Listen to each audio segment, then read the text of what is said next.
Ang pangalan ko si Kakini, dati NPA. 2007, 2006? 2007. Oh. 2007. May plano ang may plano ang Regional Operational Command, may plano ng militar na palakasin ang tactical offensive ng buong rehiyon. Dahil mayroong nabuo na ang intelligence gathering, may mga plano na para sa ilunsad ang mga tactical ng opensiba.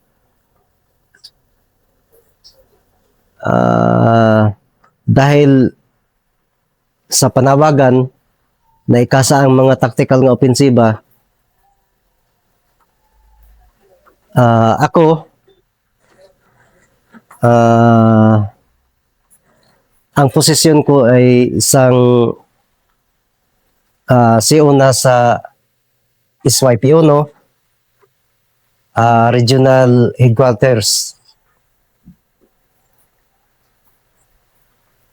Mayroong konsentrasyon ang naganap. Konsentrasyon sa tropa. Ang tropa ng RSDG, tropa ng SYP-1, tropa ng Front 21C, Front 21B. Isa-isahin ka natin. Ang SYP-1 andiyan si Naka-Oris, di ba? Oo. Ikwento mo nga yung mga iba-ibang unit nyo noon. Yung SYP-1, Regional Headquarters ng Northeastern Mindanao Region. Unit yun ng doon tumira ang mga staff ng region. Staff ng finance, staff ng medical, staff ng ordnance, at iba pang staff sa Antas Rehiyon, doon sa Regional Headquarters, yung SYP-1. Ang papel ng SYP-1, yun ang silbing armado ng mga staff. Yun ang unit ng mga staff. Dahil ang staff ng region is non-combatant. So mayroong unit na pumapil sa tungkulin ng isang hukbo. Tapos ang RSDG, Regional Centro de Gravidad, ang pangunahing papel yun na unit, 70% militar at saka 30% gawaing masa. Yun ang papel ng RSDG o Regional Centro de Gravidad. Sa pangkalahatan, ang RSDG, yun ang vertical force ng NPA sa kabuuang rehiyon. Ang SYP-1, vertical naman yun na pwersa sa Antas Rehiyon dahil doon nakalatag ang mga staff ng region. Ang Front 21C is teritoryo. Mayroong 3 unit yung 2007. Ang kanilang SYP at saka ang kanilang SDG. So, ang kaibahan ng RSYP at saka RSDG sa Front 21 ay horizontal ang front at saka vertical ang RSDG ug ang RSYP. Yun lang ang pagkaiba. Okay. Balik tayo sa gera na yan. Plano na. Na plano 2006 September. Ang isang PNP station. Dahil, Una, yung PNP station is maraming nagrereklamo ng mga sibilyan. Ikalawa, military target ng NPA, yung PNP station. Ikatlo,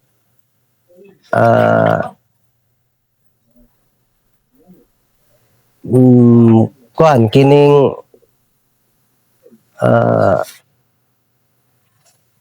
sumunod siya sa dahil ang pakay talaga ng atakin ang PNP station dahil may panawagan ang Partido Komunista ng Pilipinas na pasinsin ang tactical offensive. So yun ang mga rason nga bakit inatake ang PNP station. More or less mga 120 ang umatake ng mga NPA. Ang laman ng PNP station is 30. paano, sige nga, mula pagsimula ng pagplano hanggang paano nyo ginawa? So, una sa Intel, kumpleto na. Kumpleto na ang intelligence network. Ikalawa, sa planning, nakuha na gyud na kumpleto na tanan mga requirements, pag-approach, nearby force, mga direct assault group, mga security forces, mga team, lansado na. Kumpleto na tanan ang kuan. Gikan sa intelligence gathering, hangtod sa pagplano, hangtod na sa operasyon. Kumpleto na, may mga blocking na, may mga senaryo na nga gihimo. Halos na kumpleto na. Ano yung mga senaryo normally na nakadami rin kasi kayong mga atake niyan eh. TO sa mga police station. Ano mga senaryo nyo na pinapractice, nire-rehearse? Maraming mga senaryo batay sa taktika. Pag raid na walang putok, ang unang senaryo, yung mag-aral ng mag-training. Paano mag-raid na walang putok. Ganito. Yung parang actual na hitsura ng buong kampo o buong istasyon. Kinuha yung mga sukat, pinasok ng mga kasamahan para doon mag-training. Kanang hindi malayo sa katotohanan. Yun, mga senaryo. Talagang ganon kailangan planuhin yan. Pag grid na may putok,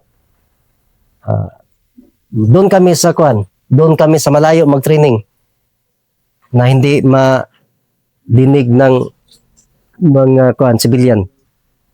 Doon kami mag-training sa tri-boundary. Dahil ang PNP station na yun is nandun sa Agusan Norte na PNP station at saka nandun siya sa tri-boundary. Agusan Sur, Agusan Norte at saka Surigao Sur. Nandun kami nag-training sa tri-boundary.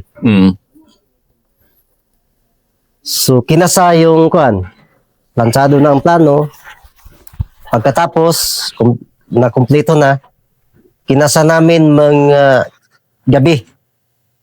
Mga isang oras lang. Tapos na. Walang putok. Itong PNP station na to? Walang putok. Sige, huwag mong banggitin anong PNP station. Pero paano nyo ginawa yon? Ang ginawa namin, batay sa nakuha naming informasyon. No, sample. Sample. May mga kasamahan kami na nandun sa PNP station. Pumasok. Kunyari, Kunwaring magpa-blatter. Pag magpa-blatter, di, alam naman pag nasa bilang na naman.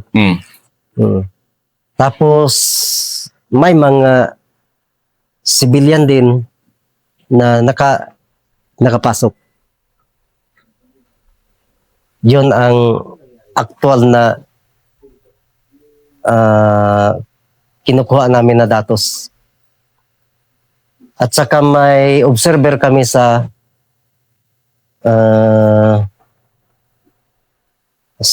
katabi ng PNP station. so, yung ganun lang? Natapos agad yun? Ganun lang. Pero halos mga limang buwan Na planning? na planning. 5 bulan na pag-aaral. Gaano nyo pinagbubunyi yung ganun ng mga kwan nyo? Ano ba tawag dyan? Na tactical victory ang tawag dyan eh. Gaano nyo pinag-ano yan na? May karanasan naman sa ibang mga larangan. For example, yung doon sa katabing probinsya sa Davao de Oro, doon sa ibang probinsya ng Davao, nagsishare naman sila ng mga taktika at estratehiya paano mangyari, paano maging matagumpay ang pag-raid ng PNP station. Grabe no? Anong tinuro? Sa actual na Ano mga tinuturo nila noon na naging basehan nyo rin ng taktika nyo dyan? yung actual na kasinatihan nila doon sa pag-raid sa isang PNP station, mayroon namang na-raid nila na PNP station na matagumpay. Tagumpay. Okay. Gishare nila sa amin kung paano. Sabi, di ang laking selebrasyon yung ganyan kung nakabalik na kayo sa bundok na naka-atake kayo ng police station na walang putok. Hindi, malaking kuha naman yun. Malaking celebration at saka malaking pagbuni sa antas ng rehiyon. Yung ganon, kalaking Example dyan sa police station na yan, anong mga nakuha nyo? 17 na M16. Walang putok. Walang putok. Ikaw nun bilang platoon leader, Platoon leader. ano naman yung ano mo nun na Ang papel ko yun, doon lang sa platoon. Pag doon sa intel gathering, wala kong alam. Dahil sa platoon level ako. Yung formasyon namin is company. Company, mga 120 plus. Laki. Laking grupo. Ganun pa kayo kalaki mag-operate noon? Ganun pa. Dahil yung Front 21 is ang capacity nila mga 60. Plus dinagdagan. Plus dinagdagan ng RSDG at saka SYP. Ang RSDG adto mga 40. Ang SYP mga 20, 120 na. 60 plus 60. Hmm. Napa-stop. Grabe yung ganong kalaking ano. Nga na, kuan, laki ang formasyon itong una. Tapos yung sumunod mo na operation 2008 na, doon din sa bayan na yon. Doon sa bayan na yon. Ano naman nangyari doon? Ang nangyari yun, yung operating troops na. Pag kasunda yun, control. Sunod na araw, nag-operate na ang army, encounter na naman. 3 oras. Yung Yung sa tuktok na bundok. Atras na kami. Tapos sa sunod na araw, maraming trupa ng police at saka army. Yun, nagka-encounter kami doon sa masukal na gubat. paano ba kayo umaatras kadalasan? Anong direksyon nyo? Yung direksyon namin, batay sa saan kami, saan ang bulto ng suportang masa. Hindi kami atras pag ang masa alanganin na masuportahan kami. Kaso lang dahil yung time na yun, dahil maraming malawak pa ang mass base ng NPA, kahit saan kami mo at atras, Meron masa. may sasalo sa inyo. May sasalo sa amin. Hindi kayo atras na walang masa. Hindi. Hindi kami atras pag walang masa. Noong una, marami namang masa na suporta. Mga year 2007, padulong 2017. Ganun kalaki pa. Ganun pa kalaki.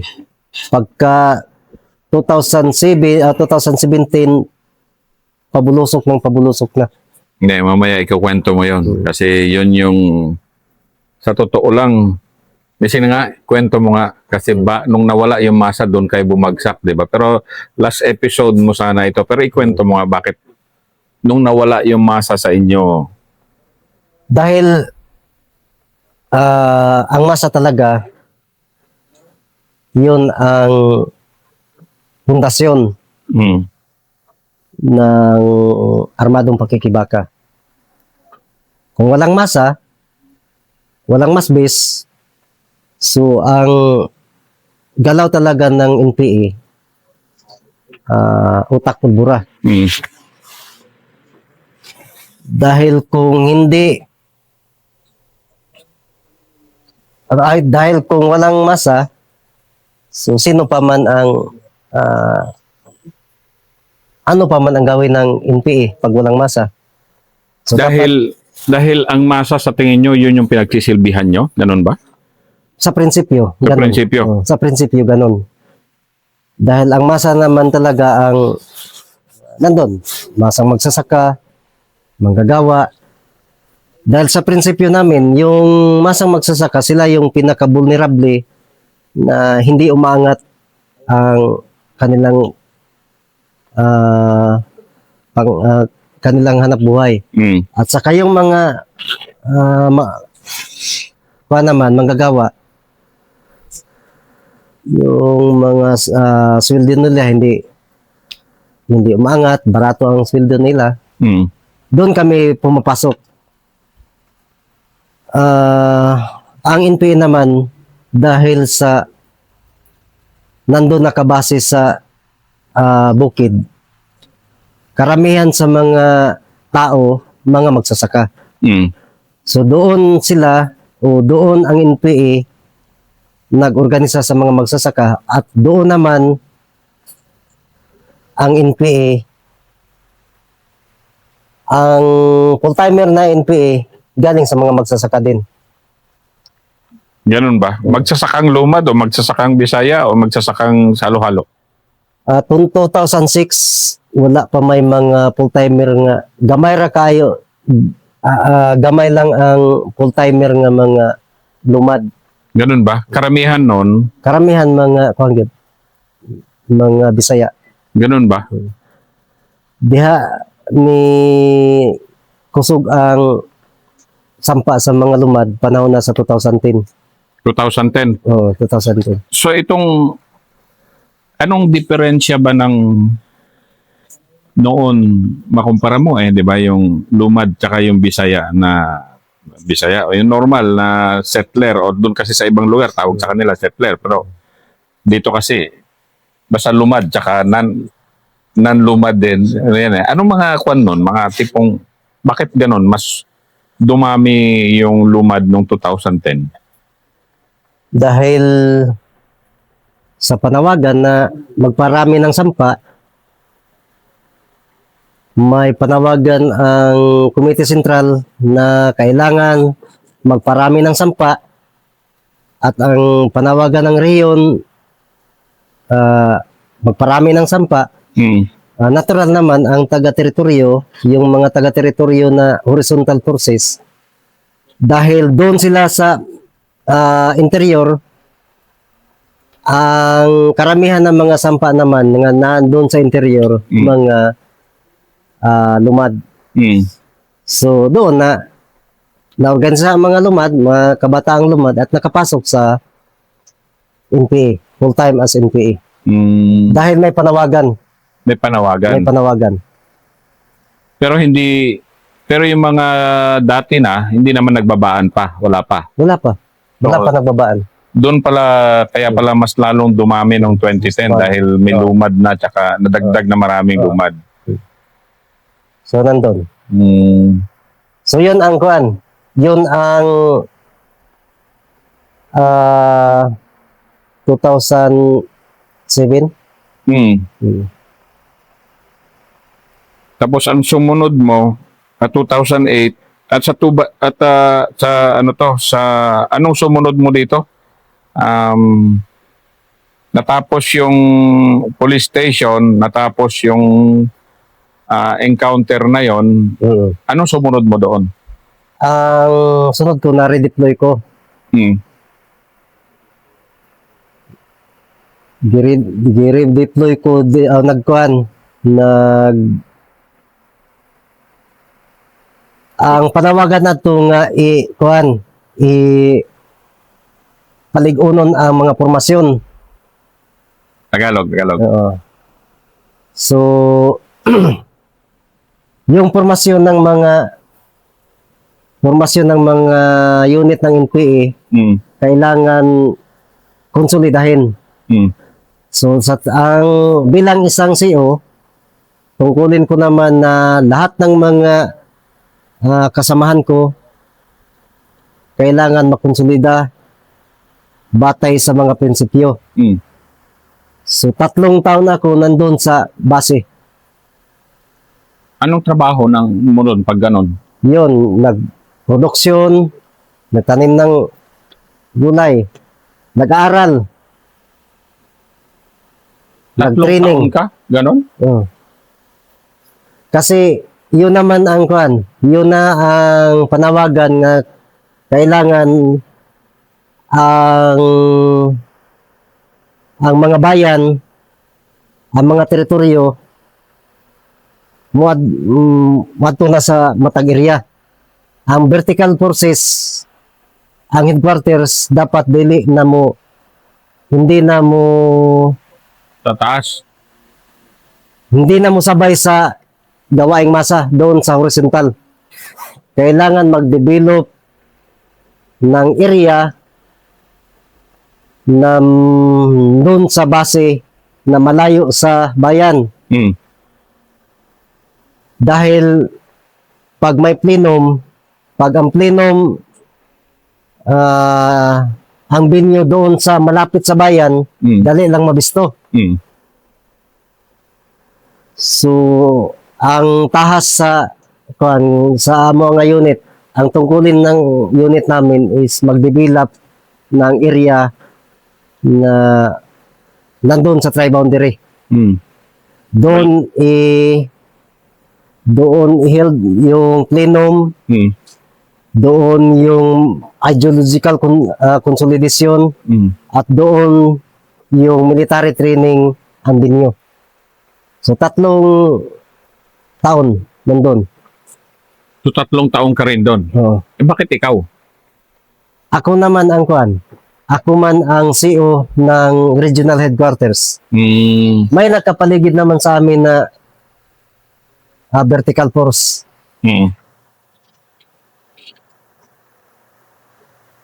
So yun. Sa sumunod yun, may mga dahil pa parating na ang time ni President Duterte, may panawagan na kailangan mag-ceasefire. Doon. Maraming mga variation sa ceasefire. Tapos, 2016, ang regional headquarters